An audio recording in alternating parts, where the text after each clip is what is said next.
Получить мудрую сову и определиться с темой диссертации. Так начался путь в большую науку для 22 новичков аспирантуры Коми научного центра. Усинск, Ухта, Киров, Нарьян-Мар, Великий Устюг, Москва и Санкт-Петербург. Молодежь из этих городов выбрала столицу Коми как место будущих новых открытий. У каждого есть 4 года, чтобы написать кандидатскую. Виктория Палкина о смелых и эрудированных.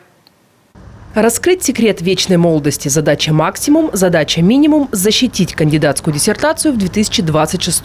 Такие планы у аспиранта Института биологии Дениса Голубева. Сегодня он изучает полезные свойства жимолости и барбариса. Антоцианы, которыми богаты эти ягоды, обладают омолаживающим эффектом. В зависимости от количества экспериментов и опытов, которые вы поставили.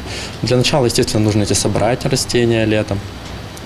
И в среднем где-то на полное исследование одной ягоды и одного вещества уходит, наверное, где-то год.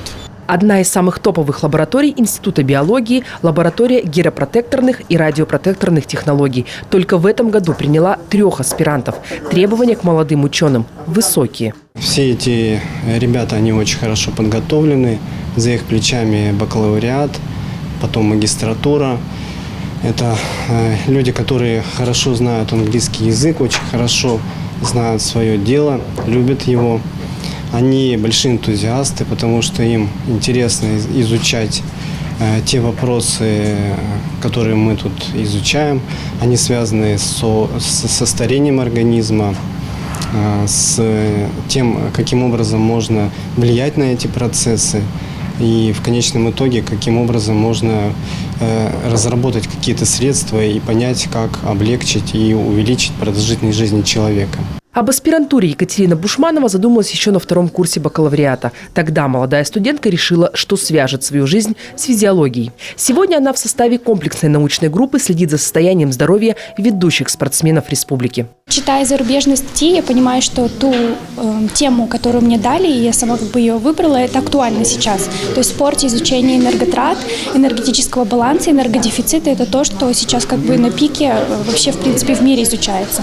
Актуальные темы – современное оборудование и высокий научный потенциал. После небольшого затишья молодежь вновь потянулась в науку.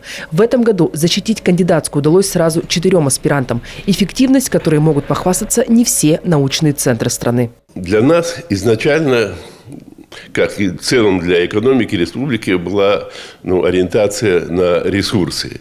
Это имеется в виду ресурсы минерально-сырьевые, ресурсы биологические. И поэтому в основном аспирантура была у нас в институтах геологии, института биологии, поскольку химия непосредственно связана с переработкой и получением новых материалов на основе, опять же, природного или биологического сырья, то в Институте химии. Очень активно физиологи последние годы работают в плане привлечения молодежи. Правда, пока свой диссертационный совет есть только в Институте физиологии Коми научного центра. В других институтах такие структуры на стадии формирования. А потому на защиту нашим аспирантам приходится выезжать в другие регионы страны. Но, как известно, для науки нет никаких границ.